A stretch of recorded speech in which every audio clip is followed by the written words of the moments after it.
श्री गुरुभ्यो नमः। समर्थ सद्गुरु श्री ब्रह्म चैतन्य महाराज की जय। समर्थ सद्गुरु श्री ब्रह्मानंद महाराज की जय। समर्थ सद्गुರು ಶ್ರೀ ದತ್ತಾವಧೂತ ಮಹಾರಾಜ್ ಕಿ ಜೈ. ಇವತ್ತಿಂದ ವಿಡಿಯೋ ಒಳಗೆ ಹೊಸ ಕ್ಯಾಟಗರಿ ಸ್ಟಾರ್ಟ್ ಆಗ್ತದೆ. ಅಹಂಕಾರವೇ ಸರ್ವ ದುಃಖಗಳ ಮೂಲ. ಈಗ ನೋಡೋಣ ಶ್ಲೋಕ 159.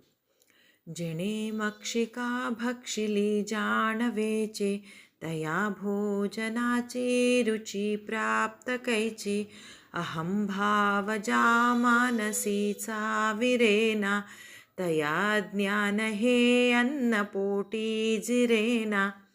ಭಾವಾರ್ಥ: ಪರಮಾತ್ಮ ಜ್ಞಾನದ ಪಕ್ವಾನ್ನ ಉಣ್ಣುವಾಗ ಶಾಸ್ತ್ರಜ್ಞಾನವೆಂಬ ನೊಣವನ್ನು ನುಂಗಿದರೆ ಅವನಿಗೆ ಆ ಊಟದ ಸಮಾಧಾನ ಹೇಗೆ ಪ್ರಾಪ್ತವಾಗಬಲ್ಲದು?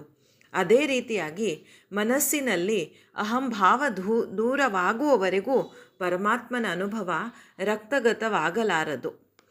ಇದ್ರದ್ದು ವಿವರಣೆ ನೋಡಿದ್ರೆ ಇಲ್ಲಿ ಗುರುಗಳು ಹೇಳ್ತಾರೆ, ಮನುಷ್ಯನ ಅಹಂಕಾರ ದೂರ ಆಗ್ದ, ಅಹಂಭಾವ ದೂರ ಆಗ್ದ, ಜ್ಞಾನ ಆತ್ಮಜ್ಞಾನ ಅನ್ನೋದು ಎಲ್ಲ ಕಡೆಯಿಂದ ಸಿಗ್ಲಿಗತ್ತದ. ಮುಂತಾದ ಬುಕ್ಸ್ಗಳಿಂದ, ಕೆಲವೊಂದು ಗ್ರಂಥಗಳಿಂದ, ಭಗವದ್ಗೀತೆಗಳಿಂದ ಅದನ್ನು ಜೀರ್ಣ ಮಾಡ್ಕೊಳಿಕ್ಕೆ ಆಗೋದಿಲ್ಲ, ಅದನ್ನು ರಕ್ತಗತ ಮಾಡ್ಕೊಳಿಕ್ಕೆ ಆಗೋದಿಲ್ಲ ಅಂಥೇಳಿ ಇಲ್ಲಿ ಗುರುಗಳು ಹೇಳಲಿಕ್ಕತ್ತಾರ.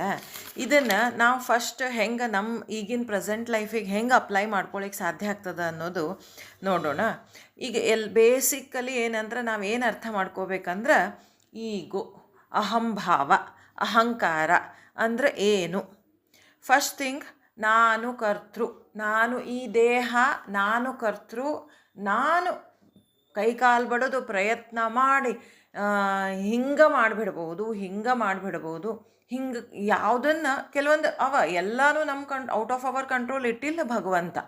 How I react to situations, how I train my mind, how much I want to receive the knowledge, ಇವೆಲ್ಲನೂ ನಮ್ಮ ಕಂಟ್ರೋಲ್ ಒಳಗೆ ಇಟ್ಟಾನ. ನಮ್ಮ ಸ್ಪಿರಿಚುವಲ್ ಲೈಫ್ ನಾವು ಹೆಂಗೆ ಲೀಡ್ ಮಾಡಬೇಕು, ನಾವು ಶಾಂತಿ ಸಮಾಧಾನದಿಂದ ಹೆಂಗಿರ್ಲಿಕ್ಕೆ ಕಲಿಬೇಕು, ಎಲ್ಲನೂ ಕಂಟ್ರೋಲ್, ಕೆಲವೊಂದು ವಿಷಯ ಎಲ್ಲನೂ ಔಟ್ ಆಫ್ ಅವರ್ ಕಂಟ್ರೋಲ್ ಇಟ್ಟೇ ಇಲ್ಲ ಭಗವಂತ. ಹಂಗಿದ್ದಿದ್ರೆ ಯಾರೂ ಏನೂ ಪ್ರಯತ್ನನ ಮಾಡ್ತಿದ್ದಿಲ್ಲ. ಕೆಲವೊಂದು ವಿಷಯಗಳನ್ನ ಕಂಟ್ರೋಲ್ ಒಳಗಿಟ್ಟಾನ. ಆದ್ರೆ ಮನುಷ್ಯನ ಬುದ್ಧಿ ಹೆಂಗಿರ್ತದಂದ್ರೆ ಇಲ್ಲಿ ಗುರುಗಳು ಹೇಳೋ ಪ್ರಕಾರ, ನಾನು ಕರ್ತೃ ಅನ್ನೋದು ಬಿಗ್ಗೆಸ್ಟ್ ಈಗೋ ಆಗ್ಬಿಟ್ಟಿರ್ತದೆ.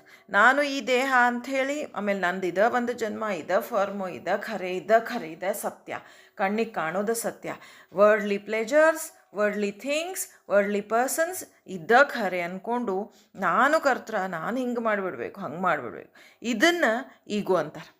ಈಗ ಸ್ವಲ್ಪ ವಿಚಾರ ಮಾಡೋಣ. ಯಾವ್ಯಾವ ಥಿಂಗ್ಸ್ ನನ್ನ ಕಂಟ್ರೋಲ್ ಒಳಗೆ ಯಾವ ಥಿಂಗ್ಸ್ ನನ್ನ ಕಂಟ್ರೋಲ್ ಒಳಗವ? ಸಿಚುವೇಶನ್ಸ್ ನಾನು ಸರಿಯಾಗಿ ಪ್ರಯತ್ನ ಪಟ್ಟು ವಿದ್ಯೆ ಕಲಿಬೇಕು, ಹೌದಾ, ನನ್ನ ಪಾಲಿಗೆ ಬಂದದ್ದು ಕರ್ತವ್ಯನ ಸರಿಯಾಗಿ ಮಾಡಬೇಕು, ನನ್ನ ಪಾಲಿಗೆ ಬಂದದ್ದು ಜವಾಬ್ದಾರಿಯನ್ನು ಸರಿಯಾಗಿ ನಿರ್ವಹಿಸಬೇಕು ಅಂತ ಮನಸ್ಸು ಮಾಡಬೇಕು, ಯಾವುದೋ ಅಡಿಕ್ಷನ್ನಿಗೆ ಒಳಗಾಗಬಾರ್ದು, ಇಂಥವೆಲ್ಲ ಕೆಲವೊಂದು ಏನವಲ್ಲ. How I react to some situations, ಇವೆಲ್ಲ ಏನವಲ್ಲ. ನಾನು ಬೇರೆಯವ್ರ ಜೊತೆ ಹೆಂಗೆ ನಡ್ಕೋತೀನಿ, how do I accept every one, ಇವೆಲ್ಲ ಏನವಲ್ಲ ನಮ್ಮ ಕಂಟ್ರೋಲ್ ಒಳಗೆ ಹೌದಾ. ನಮ್ಮ ಮನಸ್ಸಿಟ್ಟರೆ ಏನು ಮಾಡಿ ತಿದ್ಕೊಂಡು ಆದ್ರೆ ಕೆಲವೊಂದು ಏನದ ಅಂದ್ರೆ ನನ್ನ ಕಂಟ್ರೋಲ್ನಾಗ ಇಲ್ಲೇ ಇಲ್ಲ. ಏನಂದ್ರೆ ನಮ್ಮ ಬರ್ತ್ ನಮ್ಮ ಕಂಟ್ರೋಲ್ನಾಗಿಲ್ಲ, ನಮ್ಮ ಫ್ಯೂಚರ್ ನಮ್ಮ ಕಂಟ್ರೋಲ್ನಾಗಿಲ್ಲ. ನಮ್ಮ ಫ್ಯೂಚರ್ ಯಾಕೆ, ನಮ್ಮ ನೆಕ್ಸ್ಟ್ ಸೆಕೆಂಡ್ ನಮ್ಮ ಕಂಟ್ರೋಲ್ನಾಗಿಲ್ಲ. ಆಮೇಲೆ ಮುಂದಿಂದ ನಮ್ಮ ಜೀವನ ಹೆಂಗೆ ನಡಿಬೇಕು, ಏನೇನು ಮೇಜರ್ ಇವೆಂಟ್ಸ್ ಇರಬೇಕು, ವಿದ್ಯಾನ ಎಷ್ಟು ಕಲಿಬೇಕು, ಆ ವಿದ್ಯಾ ಕಲ್ತದ್ರೊಳಗೆ ನನ್ನ ತಲೆಯಾಗ ಎಷ್ಟು ಹೋಗಬೇಕು, ನನಗೆ ಡೈಜೆಸ್ಟ್ ಮಾಡ್ಕೊಳ್ಳಿಕ್ಕೆ ಎಷ್ಟು ಸಾಧ್ಯ ಆಗ್ಬೋದು, ಇದು ನನ್ನ ಕಂಟ್ರೋಲ್ನಾಗಿಲ್ಲ.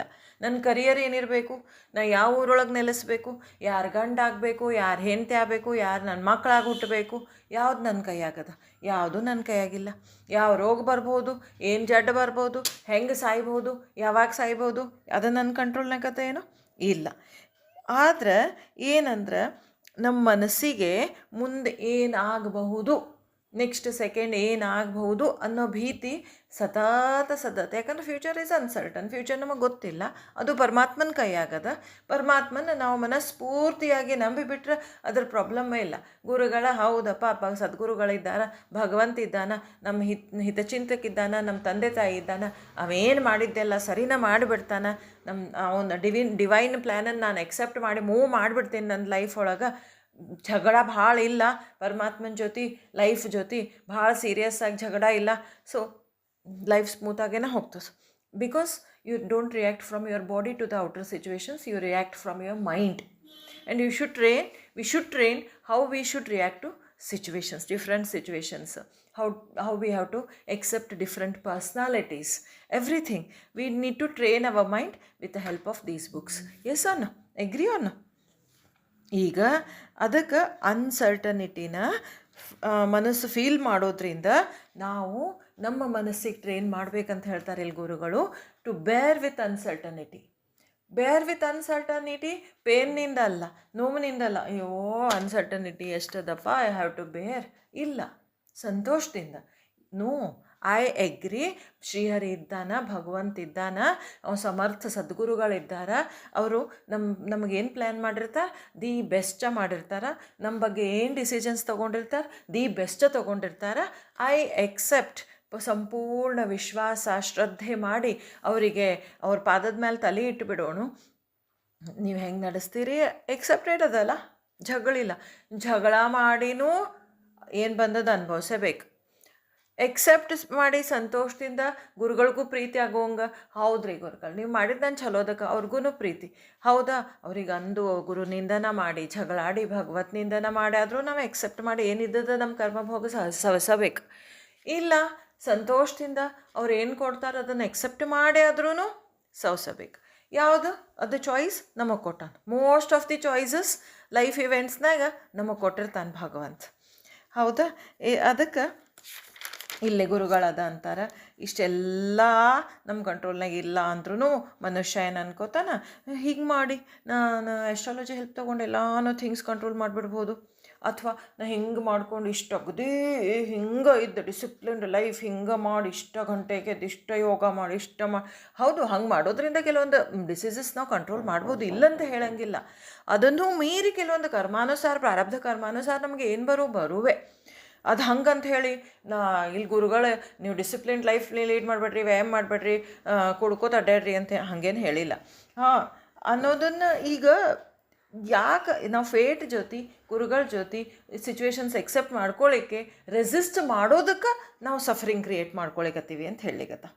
ಅದಕ್ಕೆ ಇಲ್ಲೇ ಏನಂತಾರೆ ಗುರುಗಳು, ನಾವು ಈ ನಾಲೆಜನ್ನು ರಿಸೀವ್ ಮಾಡಲಿಕ್ಕೆ ತಯಾರಿಲ್ಲ, ಹೀಗಾಗಿ ಸಫರಿಂಗ್ ಆಗ್ತದೆ. ಯಾಕೆ ನಾವು ರಿಸೀವ್ ಮಾಡ್ಲಿಕ್ಕೆ ತಯಾರಿಲ್ಲ? ಈಗೋ ಅನ್ನೋ ಇದರಲ್ಲೇ ನಮ್ದೇನು ಒಳಗೆ ಒಂದು ಬೌಲ್ ಏನದ, ಆ ಬೌಲು ತುಂಬಿಬಿಟ್ಟದ ಎದರ್ಲೆ ಈಗೋಲೆ. ಅಲ್ಲಿ ಜ್ಞಾನ ಅನ್ನೋದು ಅಮೃತನ ಅವ್ರು ಸುರಿಲಿಕ್ಕತ್ತಾರ, ಅದು ಹೊರಗೆ ಹರಿದು ಹೋಗ್ಲಿಕ್ಕತ್ತದ. ಎಲ್ಲಿ ತುಂಬಬೇಕದು? ಆಲ್ರೆಡಿ ಈಗೋ ತುಂಬಿಬಿಟ್ಟದಲ್ಲ. ಅದಕ್ಕೆ ಅದನ್ನು ದೊಡ್ಡ ಬಂಡೆಗಲ್ಲ ಅಂತ ತಿಳ್ಕೊ, ಈಗೋ ಬಿಟ್ಟು ಸರೆಂಡರ್ ಆಗಿ ಕೇಳ್ರಿ, ಗೀತಾ ಕೇಳ್ರಿ, ಪ್ರವಚನ ಕೇಳ್ರಿ, ಚರಿತ್ರೆ ಓದ್ರಿ ಅಂತ ಹೇಳಲಿಕತ್ತಾರೆ ಇಲ್ಲಿ ಗುರುಗಳು. ಈಗ ನೋಡೋಣ ಶ್ಲೋಕ 160. नको रे मनावाद हा खेदकारी, नको रे मना वेदनाना विकारी, नको रे मनाशिकौ पूंढिलासी, अहं भावजो राहिला तू झपासी. ಭಾವಾರ್ಥ: ಹೇ ಮನಸ್ಸೇ, ನೀನು ವ್ಯರ್ಥವಾದ ಹಾಕಬೇಡ, ಅದು ಕೇವಲ ದುಃಖದಾಯಕವಾಗಿರುತ್ತದೆ. ಅದೇ ರೀತಿ ಬುದ್ಧಿಭೇದ ಹೊಂದಬೇಡ, ಅದು ಮನಸ್ಸನ್ನು ವಿಕೃತಗೊಳಿಸುತ್ತದೆ. ಹೇ ಮನಸ್ಸೇ, ನೀನು ಸುಮ್ಮನೆ ಇನ್ನೊಬ್ಬರಿಗೆ ಉಪದೇಶ ಮಾಡಲು ಹೋಗಬೇಡ, ಅದರಿಂದ ನಿನ್ನಲ್ಲಿ ಅಹಂಕಾರವೇ ನಿರ್ಮಾಣವಾಗುತ್ತದೆ. ಈಗ ಇಲ್ಲೇ ಗುರುಗಳು ಹೇಳ್ತಾರೆ, ನಮ್ಮ ಈಗೋ ನಮ್ಮನ್ನು ಹೆಂಗೆ ಆಟ ಆಡಿಸ್ತದೆ ಅಂತ ಹೇಳಿ ಇಲ್ಲಿ ಗುರುಗಳು ಹೇಳಲಿಕ್ಕತ್ತಾರ. ಅದಕ್ಕೆ ವಾದ ಹಾಕಬೇಡಪ್ಪ ಮನಸ್ಸು ಅಂತ ಹೇಳ್ತಾರೆ. ವಾದ ಹಾಕಬೇಡಂದ್ರೆ ಏನರೇ ಸಂಶಯ ಕೇಳಿ, ಡೌಟ್ಸ್ ಕೇಳಿ, ಯಾರೇ ಸಿಕ್ಕರೆ ಅದರಿಂದ ಹೌದು ಆನ್ಸರ್ ತೊಗೊಳ್ಳೋದು, ಕ್ವಶನ್ ಆ್ಯಂಡ್ ಆನ್ಸರಿಂಗ್ ಸಂವಾದ, ಕಾನ್ವರ್ಸೇಷನ್ ಈಸ್ ಗುಡ್. ಆದರೆ ಇಲ್ಲೇ ಏನು ಹೇಳಿದ್ರೆ, ಈಗ ಒಂದು ಯಾರೋ ಸಾಧು ಸಂತರು ಈಗಿದ ಮನಾಚೆ ಶ್ಲೋಕದಿಂದ ನಾವೇನೋ ಕಲಿತಿರ್ತೀವಿ, ಆದರೆ ವಾದ ಹಾಕ್ಲಿಕ್ಕೆ ಸ್ಟಾರ್ಟ್ ಮಾಡ್ತದೆ ಮನಸ್ಸು. ಹಂಗೆ ಅದು ಹೆಂಗೆ ಆಗ್ತದೆ? ಅದು ಹೆಂಗೆ ಅಷ್ಟು ಆತ್ಮಾನುಭವ ಬಂದ್ಬಿಡ್ತದೆ? ಇಷ್ಟು ಮಾಡಿದ್ರೆ ಆಗೋತ್ತಾ? ಹೆಂಗೆ ಸಾಧ್ಯ ಆಗ್ತದೆ ಇಷ್ಟೆಲ್ಲ ಮಾಡಲಿಕ್ಕೆ? ನಾವೇನು ಸಾಧು ಸಂತರ? ಸುರು ಇದು ಈಗೋದಾಟ ಅಂತಾರೆ ಗುರುಗಳಿಗೆ. ಈಗೋದಾಟನೇ ಇದು. ಯಾಕಂದ್ರೆ ಅದು ನಿಮ್ಮನ್ನು ಒಳಗೆ ಹೋಗಲಿಕ್ಕೆ, ಜ್ಞಾನ ಒಳಗೆ ರಕ್ತಗತ ಮಾಡ್ಲಿಕ್ಕೆ ಬಿಡವಲ್ತು. ಅದಕ್ಕೆ ನಿನಗೆ ನಾಲೆಜ್ ಡೈಜೆಸ್ಟ್ ಮಾಡ್ಕೊಳ್ಳೋದಕ್ಕೆ ಅಡ್ಡಿ ಆಗ್ತದಪ್ಪ ಮನಸ್ಸು, ವ್ಯರ್ಥ ವಾದ ಹಾಕಬೇಡ ಅಂತ ಹೇಳ್ತಾರೆ ಗುರುಗಳಲ್ಲಿ. ಆಮೇಲೆ ವಾದ ಹಾಕ್ಬೇಕಂದ್ರೆ ಅದು ಒಳಗೆ ಸೂಕ್ಷ್ಮದ ಈಗೋ ಭಾವನ್ದಾಗ ಹೆಂಗಿರ್ತದಂದ್ರೆ ನಾನು ಸರಿ ನಾನು ಸರಿ ಅಂತ ಪ್ರೂವ್ ಮಾಡೋದಿರ್ತದೆ. ಇಲ್ಲಿ ಯಾರು ಪ್ರೂವ್ ಮಾಡೋದದ, ಎದಕ್ಕೆ ಪ್ರೂವ್ ಮಾಡೋದದ, ನಾವು ಯಾರಿಗೂ ಪ್ರೂವ್ ಮಾಡ್ಕೊಳ್ಳೋಕೆ ಬೇಕಾಗಿಲ್ಲ. ನಾವು ಫಸ್ಟ್ ಜ್ಞಾನ ತಗೊಳ್ಳೋಣ, ಆಮೇಲೆ ಮುಂದಿಂದು ನೋಡೋಣ ಅಂತಾರೆ ಇಲ್ಲಿ ಗುರುಗಳು. ಆಮೇಲೆ ಇನ್ನೊಂದು ಹೇಳ್ತಾರೆ, ನಕೋರೆ ಮನ ಭೇದ ನಾನಾ ವಿಕಾರಿ, ಬುದ್ಧಿಭೇದ ಬೇಡ ಅಂತ ಹೇಳ್ತಾರೆ ಇಲ್ಲಿ. ಬುದ್ಧಿಭೇದ ಅಂದರೆ ಹೆಂಗೆ ಅಂತಾರೆ ಅಂದರೆ ಇಲ್ಲಿ ಗುರುಗಳು, ಇದು ನನ್ನ ಮಾರ್ಗ, ನಾನು ಇಂಥ ಗುರುಗಳ ಫಾಲೋವರು, ಇದು ನಿನ್ನ ಮಾರ್ಗ, ನಿಂದು ವಿಚಾರ ನಂದು ವಿಚಾರ ಹೊಂದಂಗಿಲ್ಲ, ನಾ ಅದನ್ನು ಕೇಳಂಗೇ ಇಲ್ಲ. ಹಿಂಗೆ ಈಗ ನನ್ನ ಗುರುಗಳು ಹೇಳಿದ್ದಷ್ಟು ಎಗ್ರಿ ಮಾಡ್ತೀನಿ, ಇವ್ರು ನಿನ್ನ ಗುರುಗಳು, ಇವ್ರು ಹೇಳಿದ್ದನ್ನ ಎಗ್ರಿ ಮಾಡಂಗಿಲ್ಲ. ಹಿಂಗೆ ಬುದ್ಧಿಭೇದ ಮಾಡ್ಕೋಬೇಡ್ರಿ. ಎಲ್ಲ ಗುರುಗಳು ಒಂದೇ, ಗುರುತತ್ವ ಒಂದೇ. ಗುರುಗಳು ಬೇರೆ ಬೇರೆ ಆದ್ರೂ ಗುರುತತ್ವ ಹೆಂಗೆ ಒಂದೇ ಅಲ್ಲ. ಈಗ ತಾಯಂದ್ರೆ ಬೇರೆ ಬೇರೆ ಇರ್ಬೋದು, ಮಾತೃತ್ವ ಅನ್ನೋದು ಒಂದು. ಮನುಷ್ಯರು ಬೇರೆ ಬೇರೆ ಇರ್ಬೋದು, ಮನುಷ್ಯತ್ವ ಅನ್ನೋದು ಒಂದು. ಹಂಗೆ ಗುರುಗಳು ಬೇರೆ ಬೇರೆ ಇರ್ಬೋದು, ಗುರುತತ್ವ ಅನ್ನೋದು ಒಂದು. ಎಲ್ಲ ಗುರುತತ್ವನೂ ನಮಗೆ ಏನು ಕೊಡಲಿಕ್ಕೆ ಇಷ್ಟಪಡ್ತಾರ ಅಂತಂದ್ರೆ ಒಂದು ಜ್ಞಾನ. ಮೊದಲು ಹೇಳೋದು ಈಗೋ ಕಳ್ಕೋ ಮನಸ್ಸು ಅಂತಲೇ ಹೇಳ್ತಾರೆ. ಈಗೋ ಇತ್ತು ಅಂತಂದ್ರೆ ನಾವು ಮೆಂಟಲಿ ಮಾನಸಿಕವಾಗಿ ಎಲ್ಲರಿಂದನೂ ದೂರನ ಉಳಿಲಿಕ್ಕೆ ಹತ್ಬಿಡ್ತೀವಿ. ಅದನ್ನು ಬೇಡ ಅಂತಾರೆ ಗುರುಗಳು. ಮನಸ್ಸಿನಿಂದ ಎಲ್ಲರಿಂದ ದೂರ, ನಮ್ಮ ಸುತ್ತಮುತ್ತಲು ಇದ್ದವ್ರ ಜೊತೆನೂ ದೂರನ ಉಳಿದು ಬಿಡ್ತೀವಿ ನಾವು. ಅದಕ್ಕೆ ನಿನ್ನ ಪಾಂಡಿತ್ಯ ಪ್ರದರ್ಶನ ಮಾಡೋದು ಬೇಕಾಗಿಲ್ಲಪ್ಪ, ಇಲ್ಲೇ ದೂರ ಉಳಿಬೇಡ, ವಾದ ಹಾಕಬೇಡ, ಬುದ್ಧಿಭೇದ ಮಾಡಬೇಡ ಅಂಥೇಳಿ ಹಿಂಗೆ ಹೇಳಲಿಕ್ಕತ್ತಾರೆ. ಒಮ್ಮೆ ನಿಶ್ಚಯ ಮಾಡಿ ಈಗೋ ಬಿಟ್ಟು ಒಂದು ಸದ್ಗುರುಗಳ ಗ್ರಂಥದಿಂದ ಎಲ್ಲ ಜ್ಞಾನವನ್ನು ತಗೋಬೇಕಂತ ಒಂದು ವಿಚಾರ ಮಾಡಲ್ಲ. ಬಿಟ್ಟುಬಿಡು, ಬುದ್ಧಿಭೇದ ಬಿಡು, ಆಮೇಲೆ ಇದು ಬಿಡು, ಏನು ತರ್ಕ ಬಿಡು, ವಾದ ಬಿಡು, ಹಿಂಗೆ ಹೇಳ್ತಾರೆ. ಆಮೇಲೆ ಇನ್ನೊಂದು ಯಾವುದೋ ಡೇಂಜರಸ್ ಈಗೋ ಅಂತ ಹೇಳ್ತಾರೆ. ಇವು ಸೂಕ್ಷ್ಮವಾದ ಈಗೋಗಳು ಇವು ನಮ್ಮ ಅರಿವಿಗೆ ಬರೋದಿಲ್ಲ. ಏನು ಒಂಚೂರು ಏನೋ ಓದಿವಿ, ಗೀತಾ ಒಂಚೂರು ಏನೋ ದಾಸಬೋಧ ಓದಿದ್ವಿ, ಏನೋ ಒಂದು ಪ್ರವಚನ ಕೇಳಿ ಬಂದ್ವಿ, ದೊಡ್ಡ ಸಾಧು ಸಂತರಾಗ್ಬಿಟ್ಟಿರ್ತೀವಿ ನಾವು. ದೊಡ್ಡ ಸಾಧು ಸಂತರಾಗಿ ಎಲ್ಲರಿಗೂ ಉಪದೇಶ ಕೊಡ್ಲಿಕ್ಕೆ ಹೊಂಟುಬಿಟ್ಟಿರ್ತೀವಿ. ಅದಕ್ಕೆ ಹೇಳ್ತಾರೆ ಗುರುಗಳು, ಇದು ಈಗೋದ ಸ್ವಭಾವನ ಅದು. ಸ್ವಲ್ಪ ನಾಲೆಜ್ ಬಂತಂದ್ರೂ ಎದುರಿಗೆ ಯಾರೇ ಸಿಕ್ಕರೆ ತಗೋ ಇದು ಕೊಡಲಿಕ್ಕೆ, ಉಪದೇಶ ಕೊಡಲಿಕ್ಕೆ, ಜ್ಞಾನ ಬಾಟ್ನ ಅಂತಾರಲ್ಲ, ಅದಕ್ಕೆ ಅದನ್ನು ಮಾಡಬೇಡ, ಏನೂ ಅವಶ್ಯ ಇಲ್ಲ ಉಪದೇಶ ಕೊಡೋದು ಅಂಥೇಳಿ ಹೇಳಲಿಕ್ಕತ್ತಾರೆ. ಯಾವ ಅಹಂಭಾವದಿಂದ ನಮ್ಮ ಸ್ವಂತಕ್ಕೆ ಸಮಾಧಾನ ಸಿಗೋದಿಲ್ಲ, ಆ ಅಹಂಭಾವ ಇಟ್ಕೊಂಡು ನಾವು ಸುತ್ತಮುತ್ತಲಿನ ಜನರಿಗೆ ಏನೂ ತಿಳಿಸಿ ಹೇಳೋದು ಬೇಕಾಗಿಲ್ಲ ಅಂತಾರೆ ಗುರುಗಳಿಗೆ. ನಾವು ಯಾವಾಗ ಅಹಂಭಾವ ಪೂರ ಕಳ್ಕೊಂಡು ದೇಹಭಾವದಿಂದ ಮುಕ್ತ ಆಗ್ತೀವಲ್ಲ, ಆವಾಗ ಆ ಸಮಾಧಾನದಾಗ ನಾವು ಇರ್ತೀವಲ್ಲ, ಆವಾಗ ನಾವು ಹೇಳಲಿಕ್ಕೆ ಯೋಗ್ಯ ಆಗ್ತೀವಿ ಇನ್ನೊಬ್ಬರಿಗೆ, ನಮ್ಮ ಸುತ್ತಮುತ್ತಿದ್ದವರಿಗೆ. ಈಗ ಹೇಳಲಿಕ್ಕೆ ಯೋಗ್ಯ ಆಗೋದಿಲ್ಲ ಅಂಥೇಳಿ ಇಲ್ಲೇ ಗುರುಗಳು ಹೇಳ್ತಾರೆ. ಶ್ಲೋಕ 161. ಅಹಂತಾ ಗುಣೇ ಸರ್ವ ಹಿ ದುಃಖ ಹೋತೆ, ಮುಖೇ ಬೋಲಿಲೆ ಜ್ಞಾನತೆ ವ್ಯರ್ಥ ಜಾತೆ, ಸುಖಿ ರಾಹಿತಾ ಸರ್ವ ಹಿ ಸುಖ ಆಹೆ, ಅಹಂತಾ ತುझी तुझी ಶೋಧು ನಿಪಾಹೆ. ಭಾವಾರ್ಥ: ಅಹಂಭಾವವು ಎಲ್ಲ ದುಃಖಗಳ ಮೂಲದಲ್ಲಿ ಇರುತ್ತದೆ. ಅಹಂಭಾವ ಸಂಪನ್ನ ಮನುಷ್ಯನು ಮಾಡಿದ ಜ್ಞಾನದ ಉಪದೇಶವು ವ್ಯರ್ಥವಾಗಿ ಹೋಗುತ್ತದೆ. ಅಹಂಭಾವವನ್ನು ದೂರ ಸರಿಸಿ ಸುಖಿಯಾದವನಿಗೆ ಜೀವನದಲ್ಲಿ ಸುಖವೇ ಅನುಭವಕ್ಕೆ ಬರುತ್ತದೆ. ಆದ್ದರಿಂದ ಹೇ ಮನಸ್ಸೇ, ನೀನೇ ನಿನ್ನ ಅಹಂಭಾವವನ್ನು ಶೋಧಿಸಿ ತೆಗೆ. ಇಲ್ಲೇ ಮತ್ತು ಅದನ್ನ ಹೇಳಲಿಕ್ಕತ್ತಾರ, ನಮ್ಮ ಅಹಂಭಾವ ನಮಗೆ ಎಷ್ಟು ಹಾನಿ ಮಾಡ್ತದೆ, ನಮ್ಮ ಈಗೋ ಎಷ್ಟು ನಮಗೆ ಹಾನಿ ಮಾಡ್ತದೆ ಅಂತನ ಗುರುಗಳು ಹೇಳ್ತಾರೆ. ಇಲ್ಲಿ ಗುರುಗಳು ಹೇಳಲಿಕ್ಕತ್ತಾರ, ದುಃಖ ಹೊರಗಿನಿಂದ ಬರೋದಿಲ್ಲ, ಹೊರಗಿನ ಪ್ರಪಂಚದಾಗ ದುಃಖಕ್ಕೆ ಬರೋದಿಲ್ಲ ನಮಗೆ. ಅದಕ್ಕೆ ನಮ್ಮ ಮನಸ್ಸು ಹೆಂಗೆ ರಿಯಾಕ್ಟ್ ಮಾಡ್ತದೆ ಹೊರಗಿನ ಪ್ರಪಂಚಕ್ಕೆ, ಅದರಿಂದ ನಮಗೆ ದುಃಖ. ಆದರೆ ನಾವೇನು ಮಾಡಿರ್ತೀವಿ ಅಂತಾರೆ ಗುರುಗಳಿಲ್ಲೇ, ನಮ್ಮ ಯುಗೋದಿಂದ ನಾವು ಎಲ್ಲರ ಜೊತೆ ಅಂದರೆ ಇನ್ಕ್ಲೂಡಿಂಗ್ ಭಗವಂತ ಮತ್ತು ಗುರುಗಳ ಜೊತೆನೂ ಏನಾಗ್ಬಿಡ್ತೀವಿ, ಮನಸ್ಸಲ್ಲೇ ಡಿಸ್ಕನೆಕ್ಟ್ ಆಗಿಬಿಡ್ತಿರ್ತೀವಿ, ನಮ್ಮನ್ನು ನಾವು ದೂರ ಮಾಡ್ಕೊಂಡ್ಬಿಟ್ಟಿರ್ತೀವಿ. ಯಾಕಂದ್ರೆ ನಮ್ಮ ಈಗೋನ ಅದಕ್ಕೆ ಕಾರಣ. ಹೌದಾ, ನಾ ಬಯಸ್ದಂಗೆ ನನಗೆ ಆಗಲಿಲ್ಲ, ನಾ ಬಯಸ್ದಂಗೆ ನನಗೆ ಆಗ್ಲಾರ್ದಕ್ಕೆ ಈ ಮನುಷ್ಯರು ಇಂಥವ್ರ ಕಾರಣ ಆಗಿರ್ಬೋದು, ತಂದೆ ತಾಯಿ ಕಾರಣ ಆಗಿರ್ಬೋದು, ಜಗತ್ತ ಕಾರಣ ಆಗಿರ್ಬೋದು, ನಾನು ಕಲಿಸಿದ ಗುರುಗಳ ಕಾರಣ ಆಗಿರ್ಬೋದು, ಅಥವಾ ಯಾರೂ ಇಲ್ಲ ಅಂದ್ರೆ ಭಗವಂತನ ಕಾರಣ ಆಗಿರ್ಬೋದು. ಹೀಗೆಲ್ಲ ನಮ್ಮ ಮನಸ್ಸಿನಾಗ ಈಗೋಜನ್ಯ ವಿಚಾರಗಳನ್ನು ತುಂಬಿಕೊಂಡು ಅದರಿಂದ ನಾವು ಎಲ್ಲರಿಂದನೂ ಮನಸ್ಸಲ್ಲೇ ನಮ್ಮನ್ನು ನಾವು ದೂರ ಮಾಡ್ಕೊಂಡ್ಬಿಡ್ತೀವಿ. ದುಃಖ ಚಿಂತೆಗೆ ಕಾರಣ ಆಗ್ತದೆ ಇದು ಅಂತಾರೆ. ಯಾಕಂದ್ರೆ ನಾವು ಈಗೋ ಅನ್ನೋ ಅಡ್ಡಗಾಡಿ ಇಟ್ಕೊಂಡು ಬೇರೆಯವ್ರಿಗೆ ಕನೆಕ್ಟ್ ಆಗೋದಿಲ್ಲ, ನಮ್ಮ ಸುತ್ತಮುತ್ತಲಿದ್ದವ್ರಿಗೆ ಕನೆಕ್ಟ್ ಆಗೋದಿಲ್ಲ. ಆಮೇಲೆ ನಾವು ಎಂಥ ವಕ್ತಾನ ಇರ್ಬೋದು, ಎಂಥ ದೊಡ್ಡ ಸಾಕಷ್ಟು ಪುಸ್ತಕಗಳನ್ನು ಓದಿ ಸಾಕಷ್ಟು ಗ್ರಂಥ ಅಧ್ಯಯನ ಮಾಡಿ ಭಾಳ ಜ್ಞಾನನೇ ಇರಬಹುದು, ಆ ತತ್ವಜ್ಞಾನನ ತಿಳ್ಕೊಂಡಿರ್ಬೋದು. ಆದ್ರೆ ಆ ಜ್ಞಾನ ಯಾವಾಗ ಈಗೋ ಅನ್ನೋ ಗಾಡಿ ನಮ್ಮ ಮನಸ್ಸಿನಾಗ ಇರ್ತದಲ್ಲ, ಅದು ಕೇಳೋರಿಗೆ ಮನಸ್ಸಿಗೆ ಮುಟ್ಟೋದೇ ಇಲ್ಲ ಅಂತಾರೆ ಗುರುಗಳು. ಅದಕ್ಕೆ ಯಾವಾಗ ಸಾಧು ಸಂತರು ದೊಡ್ಡವ್ರು ಹೇಳಿದಾಗ ನಮ್ಮ ಮನಸ್ಸಿಗೆ ಎಷ್ಟು ಹತ್ತಿರ್ತದದು. ಅವರು 100 ಸೆಂಟೆನ್ಸ್ ಹೇಳಿದ್ರೆ 30 ಸೆಂಟೆನ್ಸರೇ ಹತ್ತಿರ್ತಾವೆ. ಸುಮ್ಮನೆ ನಾವು ಕಾಮನ್ ಪೀಪಲ್ ಯಾರಿಗಾರ ಏನರ ಹೇಳಿದ್ರೆ ಅದು ಹತ್ತಿರೋದೇ ಇಲ್ಲ. ಯಾಕಂದ್ರೆ ಅಲ್ಲಿ ಒಳಗೆ ಈಗೋ ಅನ್ನುವಂಥ ದೊಡ್ಡದೊಂದು ಅಡ್ಡಗಾಡಿ ಕುತ್ಕೊಂಡ್ಬಿಟ್ಟಿರ್ತದೆ. ಅದಕ್ಕೆ ಗುರುಗಳು ಹೇಳ್ತಾರೆ, ನಾವು ನಮ್ಮ ಈಗೋಜನ್ಯ ವಿಚಾರಗಳನ್ನು ದೂರ ಮಾಡ್ಕೋಬೇಕು, ತೆಗೆದು ಮನಸ್ಸಿಗೆ ತಿಳಿ ಹೇಳಿ ರಾಮನಾಮ ತಗೊಂಡು ಅಹಂಕಾರ ಮುಕ್ತ ಆಗೋಣ ಅಂತ ಹೇಳ್ತಾರೆ ಗುರುಗಳು. ಈಗ ಒಂದು ಎಕ್ಸಾಂಪಲ್ ಬರ್ತದೆ ಗುರುಗಳ ಪ್ರವಚನದೊಳಗೆ, ಬ್ರಹ್ಮಚೈತನ್ಯ ಮಹಾರಾಜರ ಪ್ರವಚನದೊಳಗೆ ಬರ್ತದೆ. ಅದು ಒಂದು ಮಷಿನ್ ತಂದಿರ್ತಾರಂತ, ಅದಕ್ಕೆ ಎಷ್ಟೋಕೊಂದು ವೀಲ್ಸ್ ಇರ್ತಾವೆ. ಅದು ಒಂದೊಂದು ತಿರುಗಿಸ್ಕೋತ ಹೋಗಬೇಕು.